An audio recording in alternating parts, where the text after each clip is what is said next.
Ketika pejabat negara membuka hati untuk mendapatkan kritikan keras, maka si Sontoloyo ini dengan berat hati mengatakan kritikannya kali ini, yaitu mengatakan bahwa pemindahan ibu kota adalah the biggest prank. Marah Pak? Enggak kan? Oke, ini jujur loh Pak. Pemindahan ibu kota ke Penajam sejauh ini itu masih halu. Sama seperti halunya Bosman akan kekuatan printing money adalah solusi ekonomi yang selama uang dicetak tadi adalah untuk sektor produksi. Dan saat ini Indonesia tidak ada sektor produksinya yang kompetitif untuk kelas dunia. Jadi printing money dengan kelolaan seperti para pejabat saat ini benar akan membuat inflasi karena memang geblek di dalam membangun industri. Kesel ya dibilang geblek. Oke, kita lanjut ya. Boleh ya, nggak kesel ya. Kita mundur sebentar ke tahun 1918 di mana Jerman kalah Perang Dunia Pertama yang membuat Jerman harus menanggung biaya perang negara pemenang Perang Dunia Pertama tersebut. Jerman saat itu dipermalukan. Ingat ya, tahun 1918.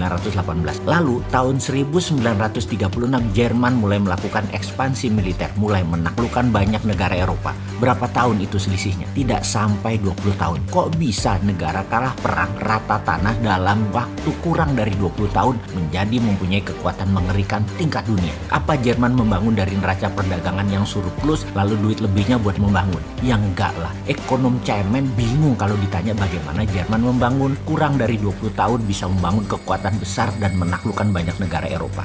Maaf nih ya, sebutan ekonom cemen bikin kesel nggak? Katanya minta dikritik. Kita lanjut ya cerita Jermannya. Dalam pembelajaran awal New Economic Model, Profesor Michael Hudson pernah memulai cerita yang membuat kepala saya berputar kencang, atau dalam bahasa anak zilenial yaitu loading otak saya. Dia berkata, Jerman adalah negara kalah Perang Dunia Pertama di tahun 1918 dan harus menanggung beban membayar semua biaya perang kepada negara pemenang. Jerman rugi berlapis, Jerman dipermalukan, dan Jerman miskin. Tahun 1933 Jerman mulai bertaring, bahkan ketika Nazi berkuasa pada tahun 1936 Jerman menjadi negara superpower yang mengerikan. Bagaimana cara Jerman membangun negaranya dari sebuah negara kalah perang menjadi negara superpower hanya dalam 15 tahun? Maka dalam New Economic Model atau MMT, hal ini menjadi bahan diskusi panjang. Sekali lagi, saya hanya mengingatkan di sisi Amerika, di belahan bumi yang lain di tahun yang sama 1930-an, 1931 Amerika mengalami Great Depression. Ekonomi Amerika bubble dan pecah. Juga ekonomi dunia ambyar. Sungguh anomali yang terjadi.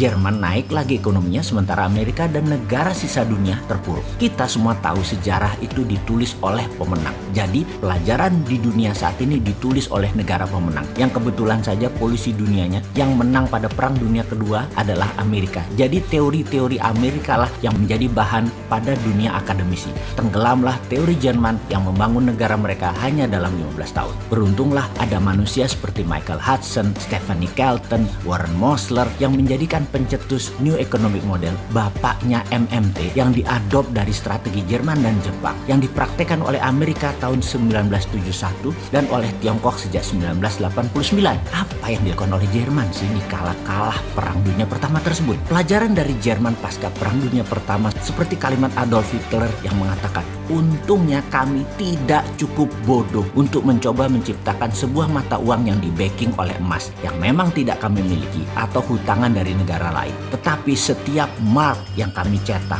akan di-backing oleh pekerjaan dan barang yang nilainya setara. Kami tertawa saat ahli finansial internasional memandang bahwa nilai sebuah mata uang adalah tergantung pada emas dan sekuritas lain yang berada di ruang besi milik bank negara lain. Sekali lagi, kuncinya ya printing money berunderlying jaminannya produksi. Karena semua diproduksi oleh negara, itulah yang Jerman lakukan. Memproduksi alat perang. Sumber bahan bakunya negara bayar. Gaji pegawainya negara bayar. Urusan negara nanti mau dipakai atau mau dijual itu urusan Jerman. Pokoknya semua biaya produksi dibayar. Cost accounting Jerman kala itu detail sekali. Jerman bukan saja jago teknologi, namun juga jago finansial secara mumpuni. Kembali ke pembangunan ekonomi. Kekuatan untuk membangun ekonomi adalah platform bernegaranya. Lalu proyeknya dijalankan di atas platform tersebut. Jadi proyek di atas platform apa yang harus dibangun di Indonesia? Terserah, mau meniru Jerman boleh, mau meniru Cina boleh.